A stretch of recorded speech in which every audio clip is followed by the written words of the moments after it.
stopping, listen, I've been working on a vision. This is for my homies rockin' who ain't got a pot to pissin'. I've been working, I've been watching, I ain't got no competition. So I'm perking up and launching like a rocket on a mission. Feeling like I'm turning to the dark side. Feeling like I'm turning to the dark side. Feeling like I'm turning to the dark side. Feeling like I'm turning to the dark side. Feeling like I'm turning to the dark side. Feeling like I'm turning to the dark side. Feeling like I'm turning to the dark side. Hard drive bursting and we putting in the hard time. Working on my art, I keep improving like apartheid. Turn to any rapper, I can work him with my arm side. Hard to function, but my heart is pumping. I've been starving lunch on these bars and munching on the harvest. Crunching on the march to something with a large assumption. We can barge and punch in. Stop and listen, I've been working on a vision. This is for my homies rockin' who ain't got a pot to pissin'. I've been working, I've been watching, I ain't got no competition. So I'm working up and launching like a rocket on a mission. Could've been doing rap, but I waited too, thinking I'd be hated, no one another lame Jew. Came to, noticing there's no one in my lane, so I came through. TRIBEWILD ruining the game, boo. I'm the freakonomics of beats and chronic, the freeze Adonis to these hedonis, a priestly object of greed and conflict. So to any garbage rapper claiming I'm trash, I mean, if y'all gonna be whacked, then at least be honest. I'm a league beyond this, using the streets ebonics to get me some profit. I'm spitting some of the best tales yet of my set sail quest. I challenge Drake to drop an album that can pass the Bechdel test. So you better try respecting this dialectic Irish breakfast guy or you can catch Belfast. Cause if spitting my socks off isn't getting your rocks off, I'll be tempted to pop off, letting some shots off. Any threatening session will turn into a genuine attempted aggression. You can get spent in a second, I'm not soft. Hairline slowly receding, I'm anti, no in between like your damn bride showing me cleavage. So stand by or go smithereens, cause I'm owning the scene like a landmine blowing. And I won't be retreating, leaving your whole crew with holes in them bleeding, hopelessly pleading. I'll cater to no one. Cold as ISIS, I rack up that tally, ban my poetry readings. See what happens. Like being asked my opinion when I'm roped into meetings, unloading the heat till you're shrieking, my hands tied, bullshit, I'm leaving. Thrown in the deep end, like Jason Momoa, the franchise, king of the culture, the deacon in beast mode when I'm preaching the damn rhyme. Ain't slowing the speed and the flow and the scheme is like Samwise if Frodo was screaming. I know I might seem like a sewing machine cause the stories I weave are as sharp as a tacker needle, harkening back to eras when garbage rappers were ethered. You've sparked the wrath of a genius with skin so damn fine you can't find no tan line.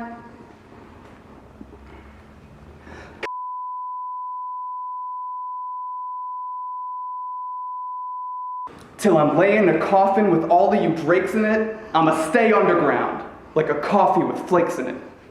I'm off it. White and mushy with a job that's nice and cushy, but a warning to any fellow rapper who might push me. There's a thug inside me, like I was a felon with a nice tushy. I'm out. What's up, everybody? It's your boy Will C. You're now tuned in to The Creator's Journey.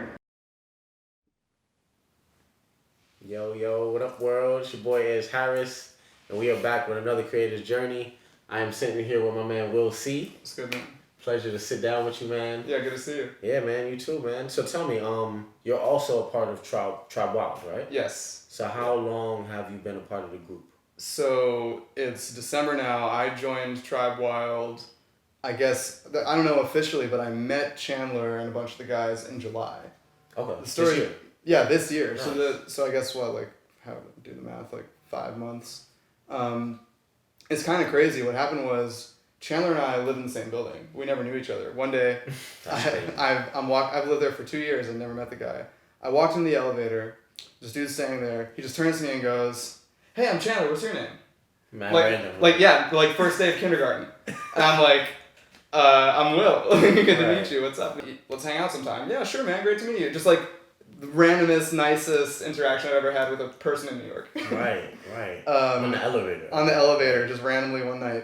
So I think 2 days later, I'm going out to walk my friend's dog because I was dog sitting. And I get out of the elevator, and out of the other elevator walks Chandler and 3 other dudes. Okay. And we're like, "Oh, what's up? Good to see you," whatever, shaking hands. And randomly, one of the dudes with Chandler, who is Daoud Darian, I now know, but at the time, I didn't know who this guy was. he just looks at me. The first words out of his mouth were, "Are you a musician?" And I was like, "Yeah." He just knew, right? And I don't know what possessed him to say this. I'm like, "Yeah." And he goes, "What do you do?" I said, "I rap. I'm a rapper, a lyricist."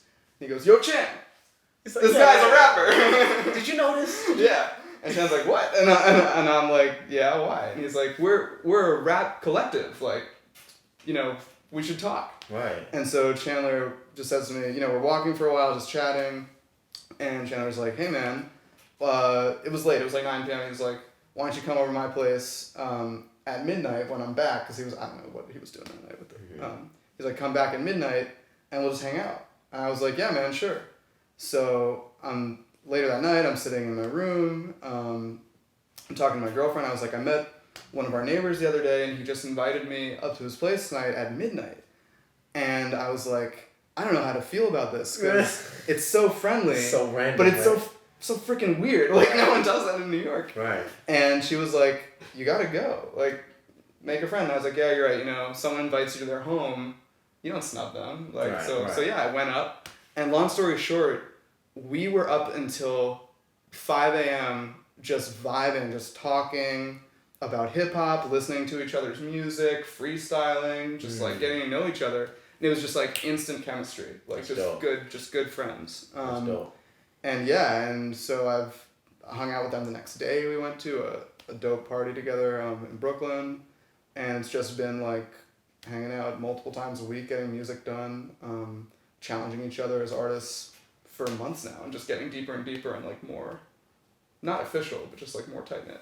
Does that I feel that. make sense? Yeah, no, I feel that. That's dope actually, because it's like, for a situation like that, that which doesn't happen often, especially in an elevator. But it's like, I guess Chandler, like just sitting with him, I know he's very in tune. So I guess he felt a vibe from you, and he was just like, I just have to talk to this guy on the elevator, you know what I'm saying? And it's a good thing he did, you know what I mean? It was nuts. I mean, and for those who don't know, Chandler is founder of TRIBEWILD, King Surf. Right. And yeah, he just like totally welcomed me into that umbrella, and and now I know it's just very part of the ethos of that group. And what was crazy about it was hip-hop was my passion in high school and in college. I graduated in 2016 from college. From where? From Harvard. Harvard, okay. Yeah, and so it was my passion there. I really worked hard to make it a part of my life and to make it part of the school community, hip-hop. Wow. But once I moved to New York and, working here and with my job, which I'm passionate about, I just had no time to do hip-hop. And the whole time I've just been hoping, I hope I meet I need a group. I kept saying to everyone, I need a group. I need to have a group of people that will push me, that will keep me accountable, that will just make it more fun. I'm much more of a collaborative artist. Right. And then here it just falls into my lap one random day. Walk in the lobby of my building. Right. It's just like the wildest. It's funny how that works, right? Yeah. Nothing's really a coincidence, it was all meant to happen. Sure. I mean, in due time. I mean, yeah, I'm not a religious person at all. I wouldn't even call myself spiritual. There's moments like that I'm like, what's going on? Right. I feel that. Now tell me, so you said you were rapping before you met Chandler. Yeah. So now, how long have you been rapping? Like, what motivated you to become a rapper? That's a really good question. I guess I've really been rapping since 10th grade, so 2009. Okay. What motivated me, I mean, it's kind of, there are different ways to look at it. So I first was introduced to hip-hop. I'll never forget this moment. I was first introduced to hip-hop in, I think, 2004, 2005. I was with my friend in his dining room, painting his dining room wall. We were listening to whatever, radio, Disney, or something stupid. So we're like, I don't know, 7 years old. No, we were 11 years old. Okay. His older brother walks downstairs and goes, "Turn that garbage off." He pops something in the boombox, and on comes something I'd never heard before. It goes, "You find me offensive, I find you offensive for finding me offensive." Hey. And I was like, what is that? For those who know, that's Eminem's Rain Man, which is not a very well-regarded song. But that's a great song, though. That's a great song. I think it's crazy. I mean, it's just added to the album because, they some of the songs got leaked. But for shout me... out to Slim Shady. Shout out to Slim Shady. For me, that was just like it was like peeling back the blinders to a world that I had no idea existed. Just a whole other art form that to me was not at all salient. So I instantly fell in love massively with Eminem, and then that introduced me to D12 and Dr. Dre, and it just slowly out from there started to exploring all the different corners of hip hop. But like that was the center for me, and like still very much is the center of gravity for me in hip hop. Like that whole era and that whole camp. But then when it started to become real, like me creating. In 10th grade, you know, we all deal with the changes of like puberty and high school and all that crap in different ways. For some reason, I had horrible insomnia. Like just in high school. In high school, in 10th grade. Wow. I did not sleep. I just straight up didn't sleep. Like I would always be like woozy in class and eyes red. My teachers all thought I was a stoner, even though I was one of the few kids who wasn't a stoner in high school. In my school.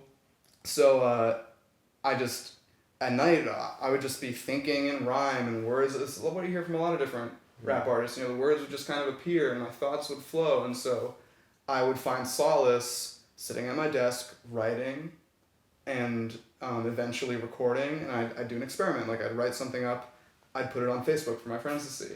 I'd write something up, I'd put it on, there was a site called Jija, I think it still exists, shouts out to Jija.com, that I would post my raps to, and you could like post a YouTube link and tell somebody, watch this YouTube link with the instrumental and read it and like give a guide to the meter of the poetry. I see. And I just got heavy into that community and eventually found other people in my high school who also rapped.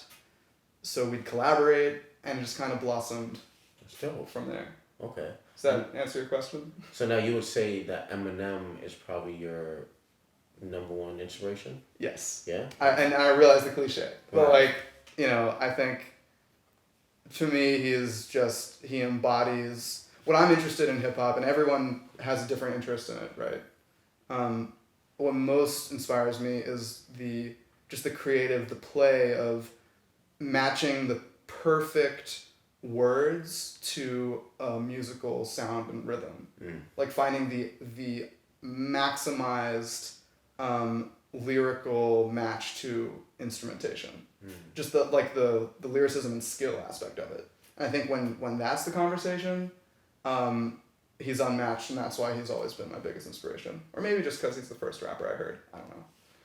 But yeah, for me, definitely. Nah, either way, I still respect it, bro, because I'm a huge fan of Eminem. Oh, yeah? Yeah, I'm a huge fan. I remember, I think the first song I heard from him was, this is back when like I used to listen to radio. So like 2008, 2006. I came across Mockingbird. Yeah. Remember that? I know you remember Mockingbird. Yeah, of course. That song just hit me different, you know what I'm saying? Like the melody and then his flow and like what he was talking about, I was like, heard you. You know what I'm saying? Here in the morning, as we gonna pull together through it, we gonna do it. Yeah, I could probably do the whole thing. Now hush little baby, don't you? That's classic, bro. Right. It's classic, man. So now, do you have people in your family that make music too, or like? Yeah, actually. So I was always growing up around music. My that's a good. You're full of good questions, man. My mom growing up. So I grew up in a.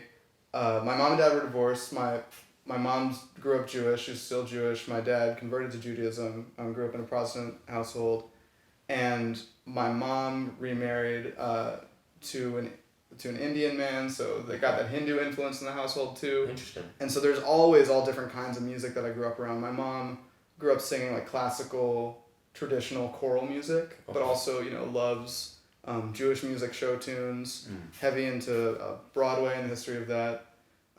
My dad has always loved folk singing, and he did a cappella in college. He's always been like a folk singer. He still to this day does cabaret shows. Really? Yeah, he lives near me in New York, and he still sings. At his wedding, he did a cabaret performance. Nice. And my stepdad is just also a huge, hugely musical. He plays guitar. He is famous in his social circle for doing an amazing Elvis Presley impression, an impersonation that he once did. So yeah, I guess I never think about it that much, but music was definitely a huge part of my. It was always something. Always there, and I sing too. So I don't necessarily I'm not going to be the R&B vocalist on the track tearing it up like Neo, but I do. If you wanted to. No. He said no.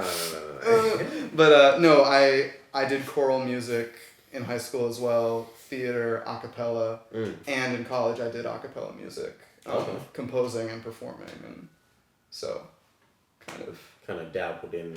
Yeah. Now, do you know how to produce as well? No, okay. That's one thing that I can use the piano as a means to like getting a tune out, but that's about the extent of it. Right. I'm great at Guitar Hero though. That works. Yeah, that's the starting point right there. Yeah. That works. The gateway instrument. Now, you say a lot of family and music. Now, what did you study when you said you went to Harvard?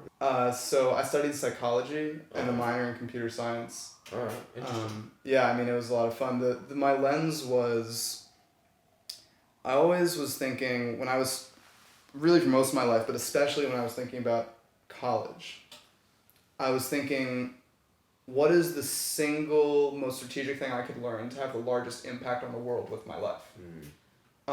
Which is kind of I was just lucky to be exposed to people who helped me think that way. And kind of just through a sequence of experimentation, I figured out that psychology is simultaneously something I love and something I'm good at understanding, but third and most importantly, it's at the center of, I believe, every problem worth solving. You need to know how people think in order to solve a problem, whether it's directly because of the nature of the problem or to marshal people together to solve the problem. Yeah. So that's why I picked psychology, and then computer science as in association with that, just to be able to pick up the tools that would allow me to like translate that work into practical interventions in the world. So very like strategically picked, but also because I love it. Were you still writing and stuff when you was in school? Yeah, so you mean in college? Yeah, in college. Yeah, man. So when I joined, a bunch of people were trying to find the hip hop club to join, but there wasn't one.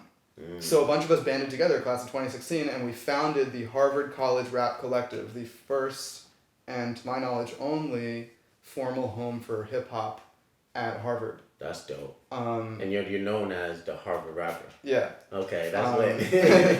I mean, it's a great niche to inhabit. I'm honored to have been able to play that role. And it was just a lot of fun. We banded together, and we just had a lot of fun with it. We, were unabashedly nerdy and lyrical. Those be the best rappers. Right? Yeah, totally. They be the best. I mean, it was kind of like, I wouldn't compare us to Odd Future, but it was kind of like an Odd Future vibe. Like we're kind of the weirdos within the traditional environment. But just a little bit better, a little bit more swag. Sure. I'll take that. Yeah. Yeah, man. So yeah, we had a good run. We like did a lot of performances, made a bunch of songs. Check a bunch of them out on my SoundCloud. So that's exactly what they need to do. Where can they find you on SoundCloud, by the way?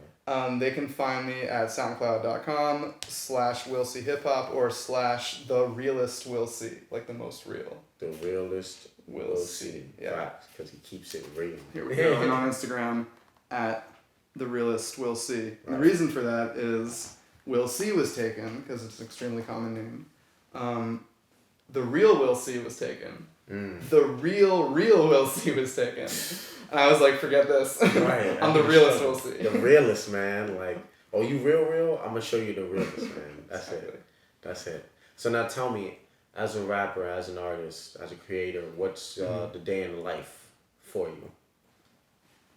So, the day in the life for me is, I don't know how it compares to most. I'm just kind of new into this field in terms of my professional life. But for me, I mean, here we are. We're in my office. This is where I work.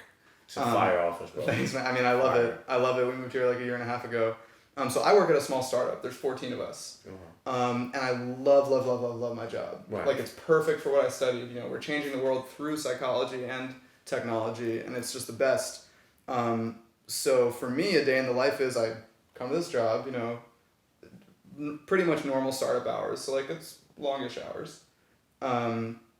Handling clients, building tools that can help people, working with our tech team to build an app, a web app that can scale our impact. Our mission is for every person in the world to be in a highly fulfilling, high-performing role by 2050.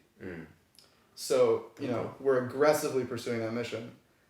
And then I get off work, and I come home, I eat something as fast as I can, and then usually I'll, like, go up to Chandler's place, to King Surf's place. Right. Or to the Cheshire Suite, our other recording space. And just toil away, getting as much as we can done on the music, on the strategy, getting ready for gigs and stuff like that. And somewhere in between all that, I try to find space to write, whether it's during a break at work or like on the subway, so I don't know. It's like it's weird. I feel like I'm living a double life right now, like. Consultant by day, rapper by night. It's pretty weird. I feel that. No, I feel that. Everybody has a day job. You know what I'm saying? Eventually, you want to make your passion your full-time job, though. Yeah. You know what I'm saying? Well, but that's why it's challenging for me. Like, to be totally honest, because I love my day job. Like, we're trying to solve that problem of everyone being passionate about their work because it leads you to do better at work. Right. That's what the science. That's the science. Literally, This is known, but so of course I love my work because we've designed our work to be engaging and interesting. Yeah. So it's somewhat of an identity crisis. I guess identity crisis is an exaggeration, but like, it's definitely. It feels a little bit at odds. Like, I love my work. I love what I'm doing every day. But I love hip-hop, and I love getting more and more into that, and there's just not enough hours in the day, so I need to figure that out. It's so much, like, I guess, there's so much time, and, like, you gotta figure out time management, and... Yes. Of course, like, we gotta pay the bills. You know what I mean? And right now, the music is not paying it all at the moment, Right. So that's okay. That's completely fine. I mean, It's tough. I mean, I know... How do you deal with that, if you don't mind me asking? Man, listen. I just do it. Like Nike. You know what I'm saying? Just like Shia LaBeouf. Just do it. Yeah. But I mean, after a while, like, the more you start, if you commit time every day or at least some time out the week towards your passion, it starts to become like muscle memory. Okay. You know what I mean? And then after a while, it's like waking up in the morning. You know what I mean? It's like, all right, I got to get to writing. You know what I mean? Routine. It's just like a daily routine. That's good advice. I need to figure that out. Like, I haven't yet figured out my daily routine. It's very ad hoc. It's like, King Surf hits me with a text like, yo, Will, we're in the studio right now. Like, come here. And I'm like, I'm eating dinner with my girlfriend. Like, fuck it. Like, I'll go. So, But nah, just remember 16 bars a day keeps writer's block away. 16 bars a day keeps writer's block away. You know what I'm saying? But you know this, though, because you be spitting. I know you got some dope freestyles. Oh, thanks, were you actually at the event the other day at Major Stage? Yeah. You was there? Was you performing? Yeah. King Surf and I performed. It was so much fun. That was my first performance in 3.5 years. Wow. My first performance since the summer after I graduated. Nice. And it was just so much fun. Where was that, by the way? It was at a club called the Paper Box. Oh, Paper Box. In Brooklyn, yeah. Nice. It was great. They got out a great crowd. We turned out some people. The crowd was amazing, super into it, participatory. Every artist killed it. Like, I was honored to share the stage with them. And it was just exhilarating to be up there, and especially vibing. It was like my and Chandler's first time on stage together. Right. As TRIBEWILD, we were wearing the matching hoodies. It was like, okay, this is... It looked like a movement. It was like, this is real. Yeah. Like, and we're here and we're together. And it just, it definitely felt like a milestone. So it's still really fresh in my mind. Last thing I'd probably say is, what are some gems that you could drop on to, your fans, your supporters, just people in general that are watching, So two things. Drop some music gems and then just some life gems. Like, what do you want to leave people with? You know what I'm saying? That's really interesting. I'd have to share the single most important principle of my work, which before I discovered this organization and this mission was already the guiding principle of my life. I'll say it in the Vega Factor way first. Why you work determines how well you work. Why you do anything determines how well you do anything. It's not just true because it sounds good. This is scientifically proven. You can, we have a whole book about it. So, and it's the foundational science of our work. The more that you love what you do, the more that you can appreciate the outcome of what you do, the direct outcome. Mm-hmm. The more that it's helping you learn and grow, not only will you be able to, make a great plan and execute and get it done, you'll feel good and innovative in those moments where you have to adapt. And versus if you're doing something out of emotional pressure, like I'm worried about disappointing somebody or someone's expectations or judgment, or economic pressure, like I'm just trying to get this bag. Right. Or inertia, like I don't even know why I'm doing this. You ever ask a friend, they're complaining about their job, why are you in that job? Right. And they're just like, I don't know, man. No, I'm just here. Like how well can they really be performing? How good can they really feel? Mm. I organize my life such that everything I do is oriented around that first set of motives, those direct motives. And I eliminate anything that causes the second set of motives, because they're not helping you, they're not helping the people around you, they're not helping your community. Right. So it applies just as much to work as it does to life, which for me is just one integrated thing. Pretty much. And so, that's my life gem, I guess. In terms of music, it's the same thing. Like, just pursue what you love. Forget what anyone tells you about how you should be. Don't matter. Because you're going to be a lot more successful if you just follow that. Anyway, Right. There's no formula. And, I'm not a big fan of Drake, but I live by his mantra, YOLO. You only live once. Facts. So... That's the motto. So, that's the motto. Yeah. So, if you're not doing what you love, what the hell are you doing? Right. With just as much with music and with everything else. So that's what I preach to my friends. They're sick of hearing it, but that's what I preach to anyone watching. Okay. What I try to remind everyone in my life.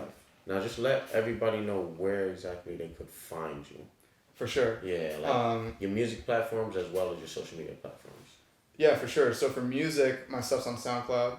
I need to work out iTunes, Spotify, etc. But on SoundCloud, soundcloud.com/therealistwillc. The realist. The Realist. And on Instagram @therealistwillc. And make sure y'all follow TRIBEWILD as well. Yes. Oh, TRIBEWILD. You can call me TRIBEWILD Will. TRIBEWILD Will C. And you can follow us at TRIBEWILD Music Group. So TRIBEWILD_music with a Q group. At King Surf with 2 F's at the end. At Troy Smoke with an _. And at JEC3 Emilio, dope artist. Yeah, that's how you can find all of us. See, that's loyalty. He remembered everybody's Instagram name. You know what I I'm mean, saying? I could add more, but I don't want to saturate it. He's like, let me not overwhelm you. But no, I definitely appreciate you taking the time out to sit with me. It's been an honor. It's been a pleasure. Dude, thanks so much for coming to my home turf and talking to me. It's great to see you, and sure. It's really fun to have some of the hip hop life happening here at work. I love it. Yeah, it's convenient. It's lit. It's great. Cheers to that. Honestly, Yeah, cheers, bro. Cheers, dude. Sure.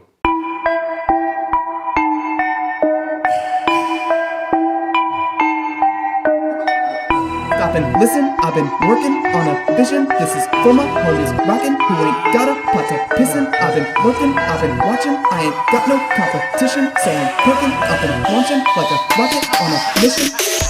Feeling like I'm turning to the dark side. Feeling like I'm turning to the dark side. Feeling like I'm turning to the dark side. Feeling like I'm turning to the dark side. Dark side. Feeling like I'm turning to the dark side. Feeling like I'm turning to the dark side. Feeling like I'm turning to the dark side. Hard drive bursting, then we putting in the hard time. Working on my art, I keep encrypting like apartheid. Turn to any rapper, I can work him with my arm side. Hard to function, but my heart is pumping. I've been starving lunch on these bars and munching on the harvest. Crunching on the march to something with the large assumption we can barge.